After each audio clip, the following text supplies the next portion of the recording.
doesn't need his name up in lights, he just wants to be heard, whether it's the beat or the mic. He feels so unlike everybody else, alone, in spite of the fact that some people still think that they know him. But fuck him, he knows the code. It's not about the salary, it's all about reality and making some noise, making a story, making sure his click stays up. That means when he puts it down, Tox picking it up. Let's go. Who the hell is he anyway? He never really talks much, never concerned with status, but still even him starstruck. Humble through opportunities given despite the fact that many misjudge him cause he makes a living from writing raps. Put it together himself, got a picture connects, never asking for someone's help or to get some respect. He's only focused on what he wrote, his will is beyond reach, and now it all unfolds, the skill of an artist. This is 20% skill, 80% fear, be 100% clear, cause Ryu was ill. Who would've thought he'd be the one that set the West in flames? And I heard him wreck it with the crystal method, name of the game. Came back, dropped Megadeth, took him to church. I like Bleach, man, Ryu had the stupidest verse. This dude is the truth. Now everybody giving them guest spots and stocks through the roof. I heard he fucking with that stock. This is 10% luck,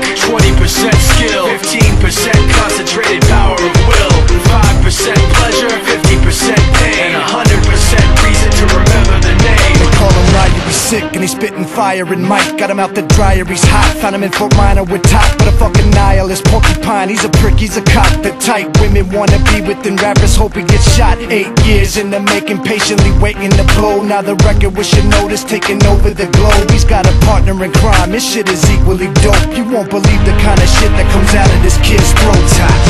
He's not your everyday on the block. He knows how to work with what he's got, making his way to the top. He often gets a comment on his name. People keep asking him, was it given that birth or does it stand for an acronym? No, he's living proof.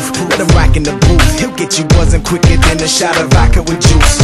Him and his crew are known around as one of the best, dedicated to what they do and give 100%. Forget Mike, nobody really knows how or why he works so hard. It seems like he's never got time, because he writes every note and he writes every line. And I've seen him at work when that light goes on in his mind. It's like a design is written in his head every time before he even touches a key or speaks in a rhyme. And those motherfuckers he runs with, the kids that he signed, ridiculous, without even trying. How do they do it? This is 10% luck, 20% skill, 15% concentrated power